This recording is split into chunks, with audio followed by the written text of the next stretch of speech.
Hello everyone and welcome. Make a cup of your favorite drink and get comfortable because this is a wonderful time for new stories from YellowCat. Send your own stories in the comments below and maybe they'll be in our new video.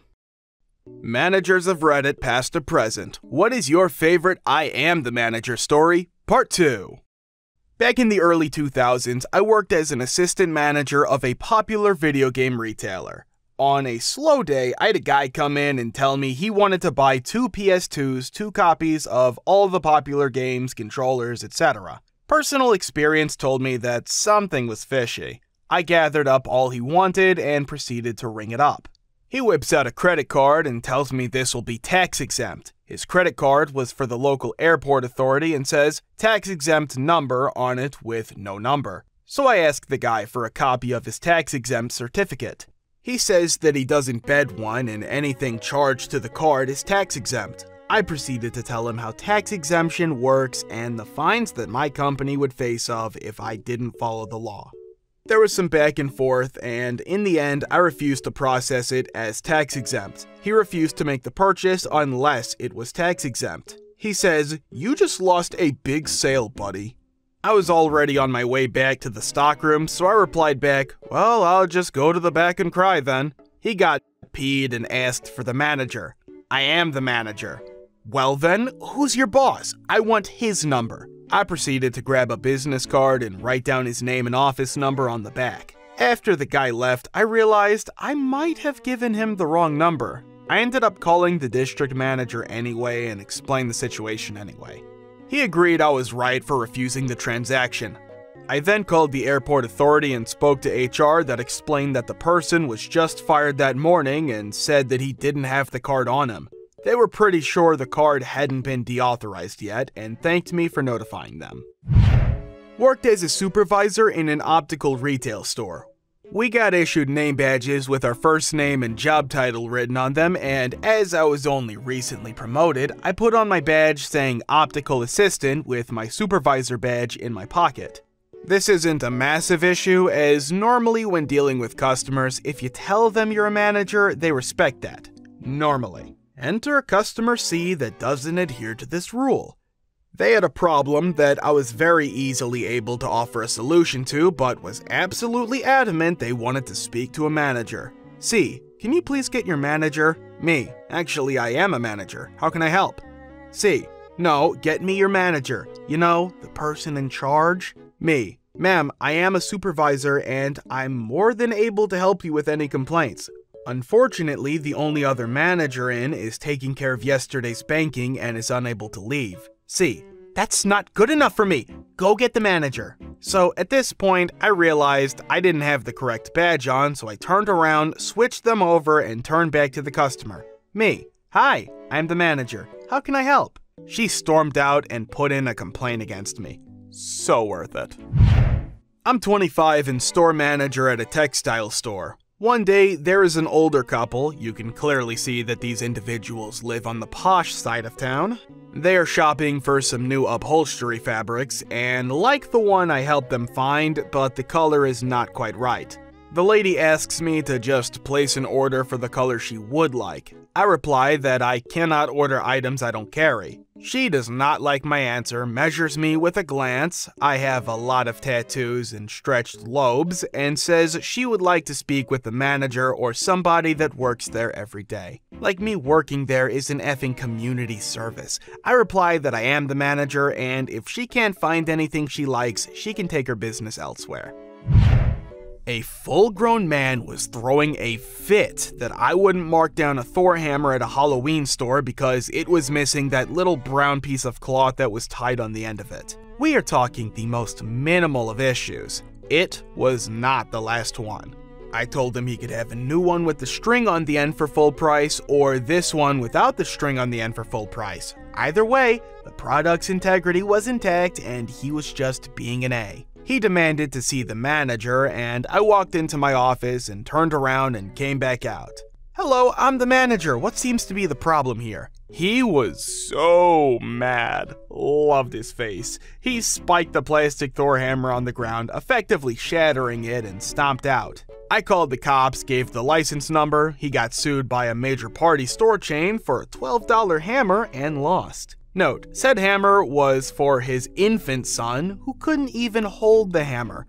I should tell you that half of the stuff in Halloween stores have been fixed. Hot glue and needle and thread, duct tape, you name it. The stuff is very, very cheap, and I would guesstimate that about 10% would come in damaged from last year or shipping, and I'd have to sit before we opened every year and fix it all. Repackage, mark down things because they are missing or mis-sewn, swords are split down the seams. You're best off inspecting closely what you pick out when you go to these places because the odds are good things have been fixed or marked down because they are unfixable. Very rarely are things damaged out. I manage a medical clinic. Our usual receptionist was out that day, so I said I would cover front desk, which is NBD. We were looking at getting some building work done, and I'd arranged quotes from a couple of builders and was trying to arrange an appointment with one. A guy rang the intercom and told me he had an appointment with us. Thinking he was a patient, I buzzed him in and tried to find him in the diary, but couldn't see him anywhere. He comes in and says, "Hi, I have a meeting here at 3 p.m. Me, "Hi, let me try to find you in the diary. What's your name, please?" Guy, "It's boring name." Me, I can't see anything in the diary. Are you a patient or is this a business meeting? I assumed he may have been a surgeon or doctor through to meet one of our clinicians. Guy, "It's a business meeting. Your boss asked me to give her a quote for some building work." Me, "Oh, I'm sorry, clinic boss is out of the office at the moment as she has another meeting. She didn't let me know you were coming. I can reschedule for you if you'd like. Sorry about this." Guy, "No. I have already scheduled this meeting with her and spoken with her. Are you sure you're reading that diary properly? She specifically asked me to come. I don't think she'll be impressed with you when she finds out she won't let me through." Me, "As I've said, clinic boss is out of the office." Guy, "No, my meeting is with the manager. I sleep when I want." Me, sticks hand over the desk to shake. "Nice to meet you. My name is I sleep when I want, and we've never spoken to each other or arranged a meeting. Perhaps you haven't read your diary properly." We never did have that meeting.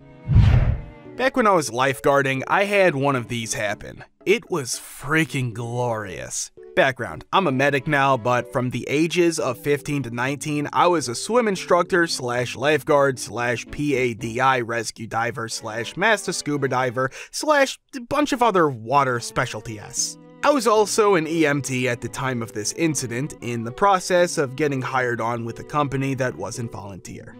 Anyway, I look older than I am, although I was 18 in this instance.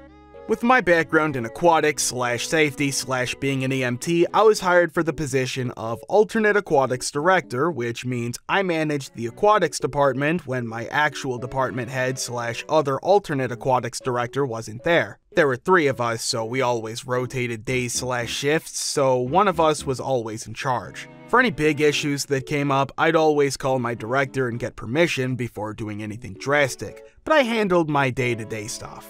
I had my own office, a staff of 50 people, and manage a shift of anywhere between 8 to 20 people depending on how busy we were / parties / events, whatever. I don't want to say it took a lot for my staff to respect me, but I proved it very quickly. I was younger than a lot of my staff, which caused a bit of friction, but I never made them do menial work on their breaks other than picking up towels and such. I'm the one that always started projects first, cleaned up around the deck, scrubbed the tiles surrounding the pool, etc. And when a guard got sick or had to leave for an emergency, I always put myself in the rotation so we wouldn't be short-staffed. The dude I replaced never did any of that, and I really hate to be braggy, but my staff had my back because I proved I had theirs. At this pool, I managed an inside lap pool, an inside kiddie pool with 2 slides, an adults-only recreational pool, an outdoor lap pool, and a big A kiddie recreational pool with 2 3-story water slides. As well as 4 hot tubs, 2 in the locker rooms, 1 inside that families could use, and 1 in the adult rec pool. We only staffed the inside kiddie pool / slides, the huge outdoor kiddie area, and 3-story slides.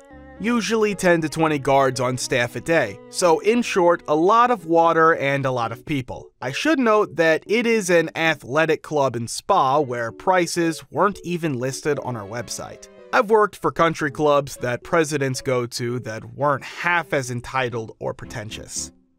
It just so happens that I'm coming back from inside the complex after a quick meeting, pool party safety, and how many people were stationed where, etc., and it's Texas. I'm hot as H, so I take off my black shirt that I'm required to wear while indoors, /meetings, anything not requiring me on deck, and exposing my red guard top, whistle, name tag, and leaving my khaki shorts. It's a safety break, 5-minute break we have at the top of every hour to give my guards a chance to refill water / rest out of the sun. Everyone is required to get out of the pool for a period of time. One of my guards was waving at me near the 3-story slides with an angry looking parent and a child. We have height restrictions. I bet you can see where this is going. Mother was not happy, my guard was flustered, sweet girl, she doesn't deserve to be yelled at, and kid was confused. Mother: she won't let Kevin go down the water slide. Other lifeguards have, but she won't let him. I demand he be allowed to go down. Me: Kim, does he meet the height requirement? She squeaks no, but doesn't look sure. Well, let's measure him together. Mom stomps over with me and little Kevin and terrified Kim, and sure enough, he doesn't meet the standard height requirement. By 2 inches. Kevin, stand up straight. Kevin stood on his tiptoes and barely reached the mark. See, he can go.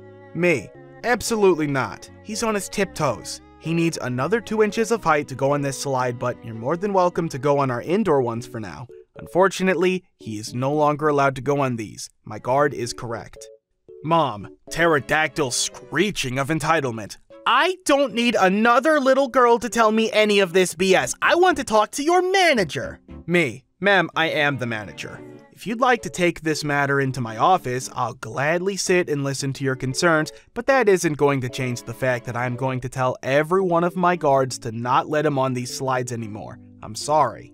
Mom: I want to talk to your boss. Okay, would you like the general manager or the vice president? No answer, just screeching. I put my black shirt back on, went into my office. Luckily, it was outside with floor-to-ceiling views of the deck. Called security and the GM and showed him little Kevin's height. He agreed with me, and Mom was still losing her S, grasping at straws. But the other guard did it! I kept repeating my safety lecture to her on repeat until she realized that that's all I was going to say. She finally sat down for a bit and left us alone, and the guards rotated out a few times, and then we had a shift change. I made sure to tell the oncoming guards about our situation. Sure enough, Mom brings Kevin up again and throws a fit at the top of the slide. I go up there myself, escort them down, and tell her to gather her things. Why?